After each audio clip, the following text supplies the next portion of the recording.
విద్యార్థులు శుభోదయం. నా పేరు కొండ యాదగిరి, స్కూల్ అసిస్టెంట్ తెలుగు, ప్రభుత్వ ఉన్నత పాఠశాల, railway gate, Perakawada, Warangal urban. 8వ తరగతి చదువుతున్నటువంటి విద్యార్థులకు ఈరోజు మనము ప్రథమ భాషలో నుండి శతక సుధ అనేటువంటి పాఠ్యాంశాన్ని చూద్దాం. శతక సుధ ఇది శతక కవులు యొక్క కూర్పు. ఇది ముందు పాఠ్యాంశంలోకి వెళ్ళే ముందు ఇక్కడ ఒక శీర్షిక ఉంది చూడండి. చదవండి, ఆలోచించి చెప్పండి. యాదగిరీషుని వేడుకుంటూ తిరువాయిపాటి వెంకటకవి రచించిన కింది పద్యాన్ని చదవండి. నేను చదువుతాను, మీరు కూడా చూస్తూ అనుసరించండి. వాదము చేయగా నరులు వాక్యపరుండని ఎగ్గుచేతురున్, మోదముతో భుజించునెడ ముందుగన్ పిల్తురు తిండిపోతుగా,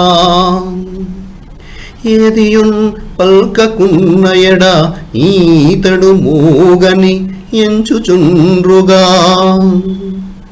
నీ దయగల్గగా సుఖము నేర్పును యాదగిరీంద్ర బ్రొక్కెదన్. శ్రీ యాదగిరీంద్ర శతకం నుండి ఈ పద్యము ఇక్కడ మీకు చదవండి, ఆలోచించి చెప్పండి అనేటువంటి శీర్షికలో ఇవ్వడం జరిగింది. కవి తిరువాయిపాటి వెంకట కవి. చూడండి విద్యార్థులు, ఇక్కడ కొన్ని ప్రశ్నలు ఉన్నాయి.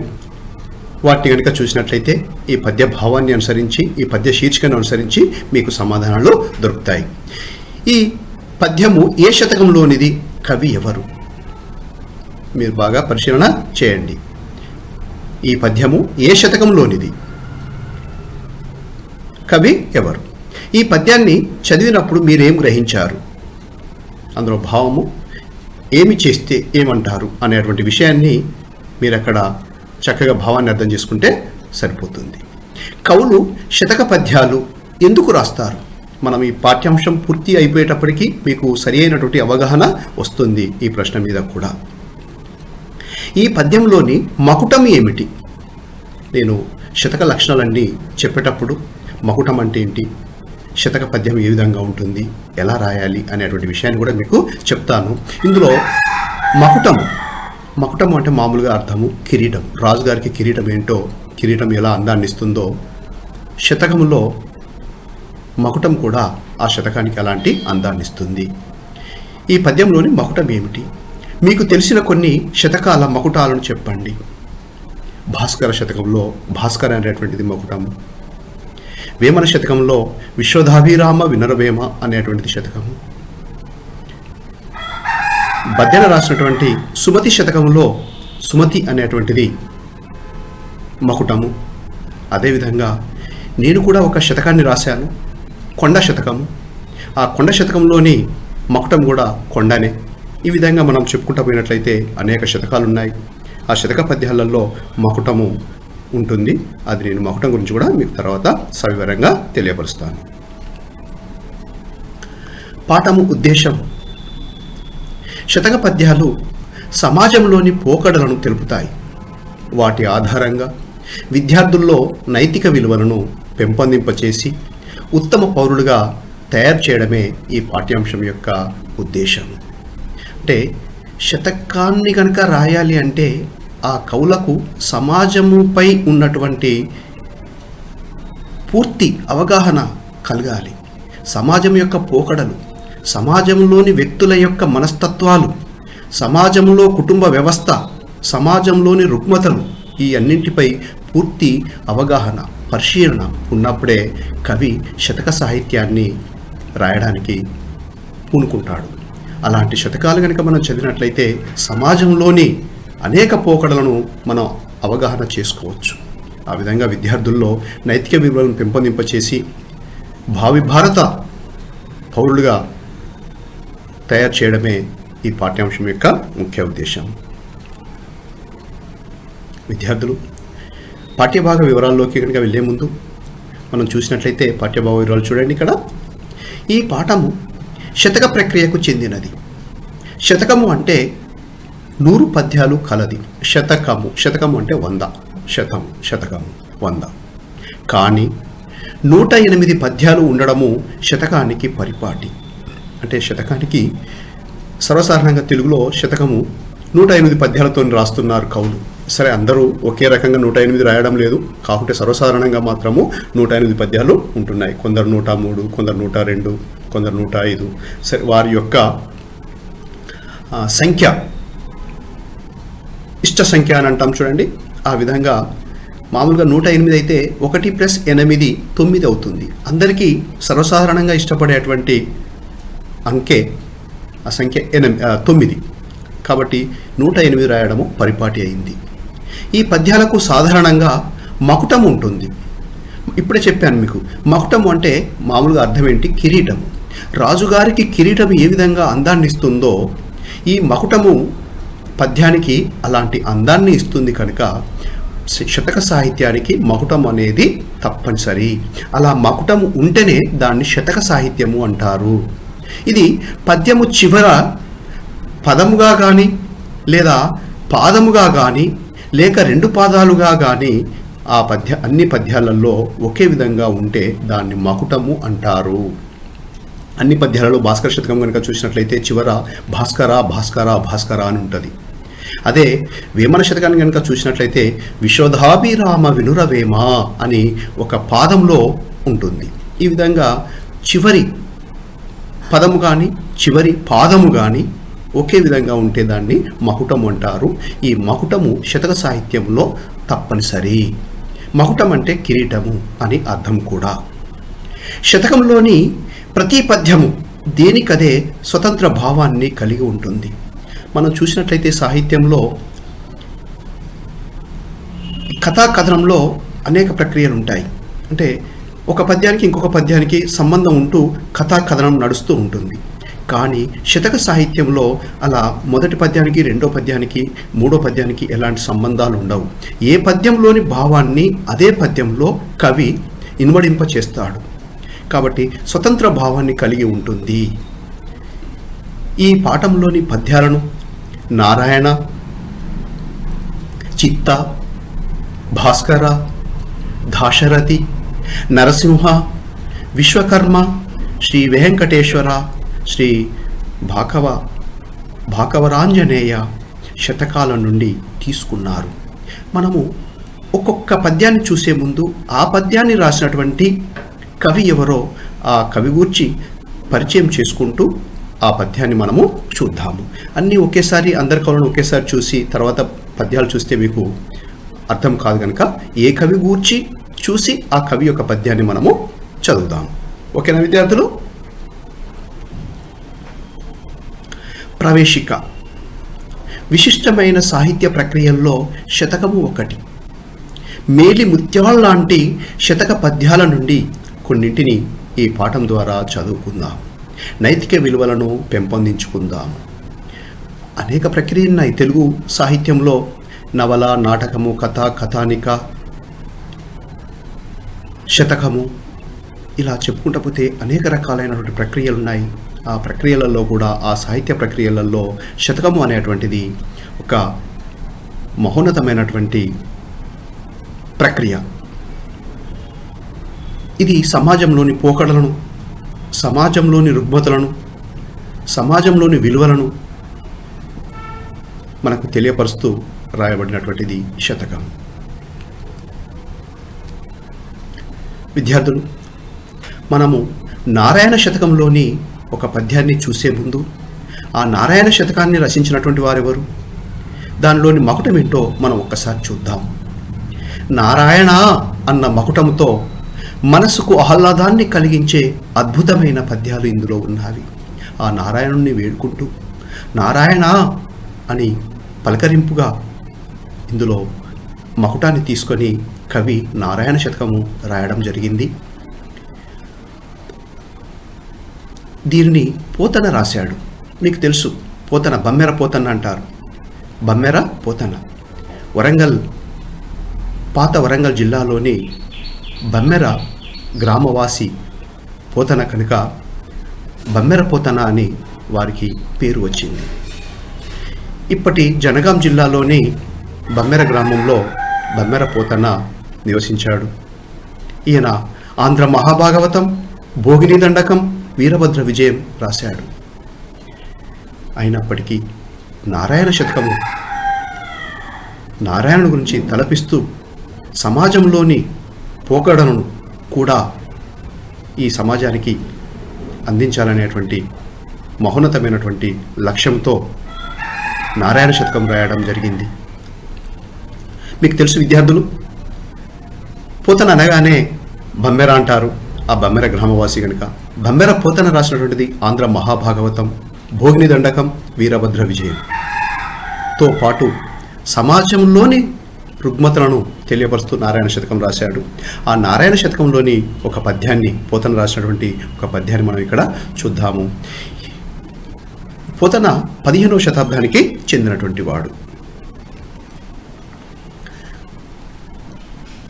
సతతాచారము సుతంబు కృపయున్ సత్యంబును శీలమున్ అతి శాంతత్వము చిత్తశుద్ధి కరమున్నధ్యాత్మయున్ ధ్యానమున్ ధృతియున్ ధర్మము సర్వజీవ హితమున్ దూరంబుగాకుండా సమ్మతికిన్ చేరువ మీ నివాస సుఖమున్ మానాద నారాయణ మానాద నారాయణ. నారాయణ శతకంలోని బమ్మెర పోతన రాసినటువంటి ఈ పద్యము చూడండి. నేను ఒకసారి భావపూర్వకంగా చదువుతాను. సతత ఆచారము సుర్ణుతంబు కృపయున్ సత్యంబునున్ శీలమున్ అతి శాంతత్వము చిత్తశుద్ధి కరమునన్ అధ్యాత్మయున్ ధ్యానమున్ ధృతియున్ ధర్మము సర్వజీవ హితమున్ దూరంబుగాకుండా సమ్మతికిన్ చేరువ మీ నివాస సుఖమున్ మానాద నారాయణ. చూడండి విద్యార్థులు, నేను సతతాచారం సుర్వృతంబు కృపయున్ సత్యంబున్ శీలమున్, ఇక్కడ మానాద నారాయణ, మానాద మా లక్ష్మీదేవి యొక్క నాదుడైనటువంటి ఓ నారాయణుడా, భర్త అయినటువంటి ఓ నారాయణుడా, సతతాచారము సుర్ణుతంబు కృపయున్ సత్యంబున్ శీలమున్, ప్రియవచనము, దయ, సత్యము, మంచి స్వభావము, అతిశాంతత్వము చిత్తశుద్ధి కరమున్ ఆధ్యాత్మయున్ ధ్యానమున్, మిక్కిలి శాంతము, నిర్మలమైన మనస్సు, భగవద్భక్తి, ధ్యానము, ధైర్యము, ధర్మాలను సదా ఆచరిస్తూ ధృతియున్ ధర్మము సర్వజీవ హితమున్ దూరంబుగాకుండా, ధృతియున్ ధైర్యము, ధర్మము సర్వప్రాణులు సర్వజీవులను మేలు కోరేవాడిగా, దూరంబు కాకుండగన్ వాటికి దూరం కాకుండా వాటి మేలు కోరేటువంటి వాడిగా, సమ్మతిన్ చేరువ మీ నివాస సుఖమున్ మానాద నారాయణ, లక్ష్మీదేవి భర్త అయినటువంటి ఓ నారాయణుడా, మీ సన్నిధిలో నీకిష్టమైన వాడిగా ఉండే సుఖాన్ని దయచేయి ఇవ్వమని అర్థము. అంటే ఈ మానవ జన్మ నుండి విముక్తి పొందింపచేసి మీలో కైంకర్యము చేయునట్లుగా నన్ను చేరువ కానిమ్ము ఓ లక్ష్మీదేవి భర్త అయినటువంటి నారాయణుడా అని ఆ భగవంతుణ్ణి వేడుకుంటూ బమ్మెర పోతన గారు రాసినటువంటి ఈ పద్యాన్ని చూశారు కదా విద్యార్థులు. మరొకసారి చదవాలా? సతతాచారము సుతంబు కృపయున్ సత్యంబును శీలమున్ అతి శాంతత్వము చిత్తశుద్ధికరమున్ అధ్యాత్మయున్ ధ్యానమున్ ధృతియున్ ధర్మము సర్వజీవ హితమున్ దూరంబుగాకుండా సమ్మతికిన్ చేరువ మీ నివాస సుఖమున్ మానాద నారాయణ.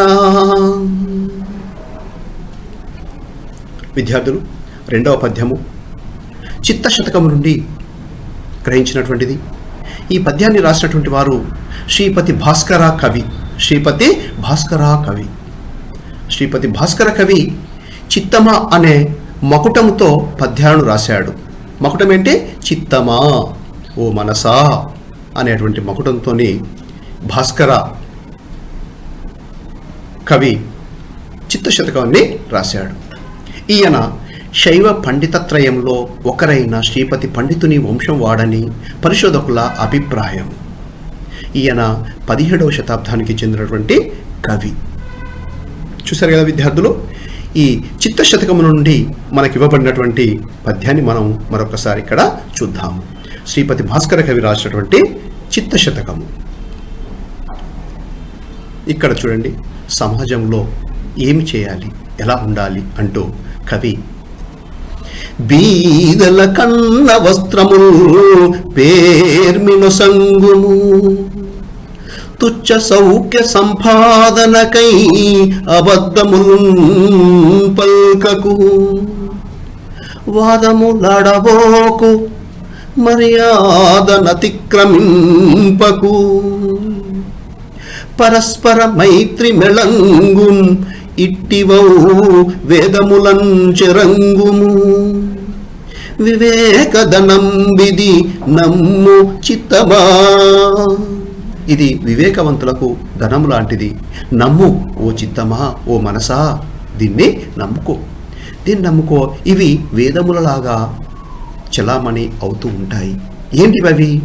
బీదలకు అన్న వస్త్రములు, బీదలకు అన్నము వస్త్రములు, పేర్మిన్ వసంగుము, ప్రేమతో సంతోషంతో వసంగుము, తుచ్చ సౌఖ్య సంపాదనకై, తుచ్చ నీచమైనటువంటి సౌఖ్య సుఖాల కొరకు, ఆ సుఖాలనిచ్చేటువంటి సంపాదన కొరకు అబద్ధములు పలకబోకు, అబద్ధములు ఆడబోకు, వాదములాడబోకు, ఎవరితో వాదానికి దిగబోకు, మర్యాదను అతిక్రమింపకు, పెద్దలతోని పిల్లలతోని మనం మర్యాదగా ప్రవర్తించాలి, అలాంటి మర్యాదను అతిక్రమింపకు, పరస్పర మైత్రి మెలంగు, పరస్పరము ఇతరులతో మైత్రి స్నేహభావాన్ని కలిగింప ఉండాలి. ఇట్టివి అవుతాయి వేదములంచరంగుము వివేకధనం విధి నమ్ము చిత్తమా. చూడు విద్యార్థులు, ఇక్కడ ఓ మనసా, ఓ చిత్తమా, ఓ మనసా, పేదవారికి అన్నదానము వస్త్రదానము అధికంగా చేయి. చూడండి పద్యంలో ఎలా ఇచ్చాడో, బీదల కన్న వస్త్రముల్ పేర్మిను సంగుము తుచ్చ సౌఖ్య సంపాదనకై అబద్ధముల్ పల్కకు వాదములాడబోకు, నీచమైనటువంటి సుఖాల కోసం అబద్ధాలు ఆడకు, అనవసరంగా ఎవరితోనూ వాదనకు దిగకు, మర్యాదనతిక్రమింపకు, పరస్పర మైత్రి మెలంగు, హద్దుమీరి ప్రవర్తించకు, అందరితో సౌఖ్యంగా ఉండు. ఇట్టివౌ, ఈ సూత్రాలనే వేదములంచరంగుము, వేదములుగా భావించు, వివేకదణం విధి నమ్ము చిత్తమా. వివేకులకు ఈ లక్షణాలే సంపదగా బాసిల్లుతాయి. ఓ మనసా, దీన్ని నమ్ము. విద్యార్థులు అర్థమైంది కదా పద్యము? ఇది కంఠస్థం కూడా చేయవలసినటువంటి పద్యము. ఇక్కడ అన్నీ కూడా మనకు శతక సుధలోని పద్యాలన్నీ కంఠస్థం చేయవలసినటువంటి పద్యాలే. కాబట్టి విద్యార్థులు చక్కగా విని అవగాహన చేసుకోండి. మనము 3వ పద్యంలోకి వెళ్దాం. ఈ 3వ పద్యము భాస్కర శతకంలోని మారద వెంకయ్య అనేటువంటి కవి రచించినటువంటి భాస్కర శతకంలోని 3వ పద్యాన్ని మనం ఇప్పుడు చూద్దాము. భాస్కర అనే మకుటముతో పద్యాలను రాశాడు మారద వెంకయ్య.